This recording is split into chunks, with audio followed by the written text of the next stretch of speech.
Tomar a ceia do Senhor indignamente não é tomar a ceia estando em pecado. Esse é mais um engano. Vamos entender. Meu querido, minha querida, se tomar a ceia do Senhor indignamente é tomar a ceia estando em pecado, ninguém poderia tomar. Dá uma conferida em 1 João capítulo 1, versos 8 e 10.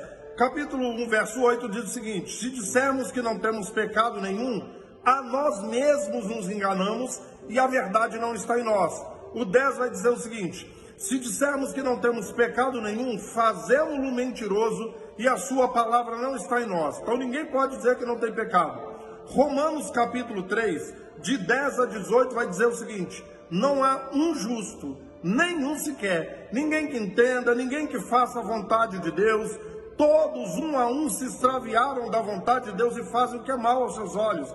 Então os lábios têm veneno de serpente, a boca é um sepulcro e vai por aí afora. Os pés são velozes para causar maldade. Não há um que faça a vontade de Deus, nenhum, ok? Jeremias 13, 23 diz o seguinte: um dia que o etíope mudar a cor da pele e o leopardo as manchas do corpo, nós vamos conseguir parar de ser maus, porque fomos acostumados a fazer somente a maldade. Não há nenhum que não cometa pecado. O próprio apóstolo Paulo, em Romanos 7, do verso 14 em diante, do 14 ao 25, ele vai falar 9 vezes: eu sou vendido como escravo ao pecado. O pecado que habita em mim, o pecado que habita nos meus membros. Eu quero fazer o bem e não consigo. O mal que eu não quero fazer, toda hora eu faço. Expressões como essa 9 vezes. Romanos 7, de 14 a 25. E olha que Paulo já tinha plantado a maioria das igrejas, já tinha mais ou menos 20, 22 anos de convertido, já ressuscitava mortos, ele fazia paralítico andar, pedaço de roupa e de lenço de Paulo viajava o mundo e curava as pessoas. Ele dizia: eu sou escravo do pecado, e termina: miserável homem que sou, quem me livrará do corpo dessa morte? Mas o evangélico acha que ele pode tomar a ceia porque ele não peca, porque tomar a ceia indignamente é tomar a ceia em pecado. Dá uma lida em 1 Coríntios 11, a grande maioria das denominações leem do 23 ao 32.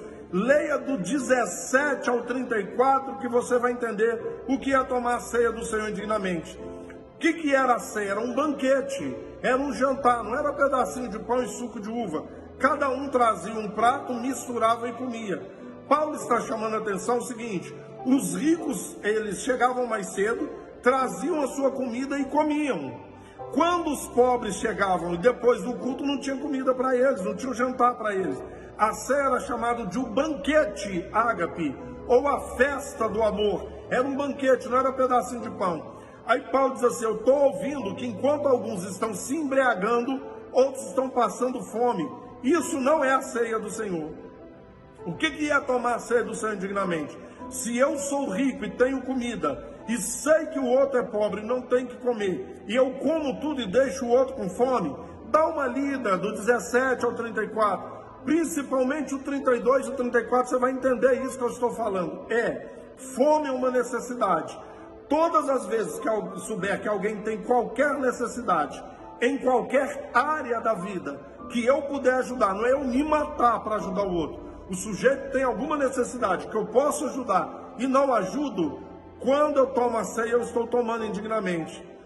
Porque se for por causa de pecado, ninguém poderia tomar. E ele diz assim: ah, Carlão, mas na hora da ceia, a gente pede perdão e toma. Tá certo, mas não há um sequer, nenhum. Há 8 a 10 listas de pecados no Novo Testamento, de 8 a 10. Se eu e você não praticarmos a metade deles todos os dias, eu dou minha cara para bater. Você se conserta, pede perdão e toma a ceia. Acaba o culto, volta a pecar.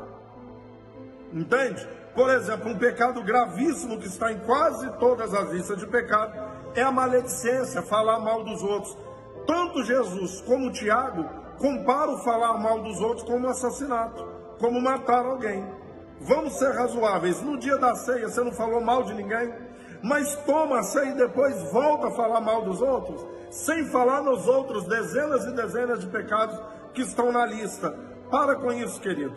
E eu não estou falando que você tem que viver na prática do pecado e tomar a ceia. Não torça as minhas palavras. Eu estou dizendo que tomar a ceia indignamente não é tomar a ceia estando em pecado. Senão ninguém poderia tomar. Entenda, era um banquete e todos comiam.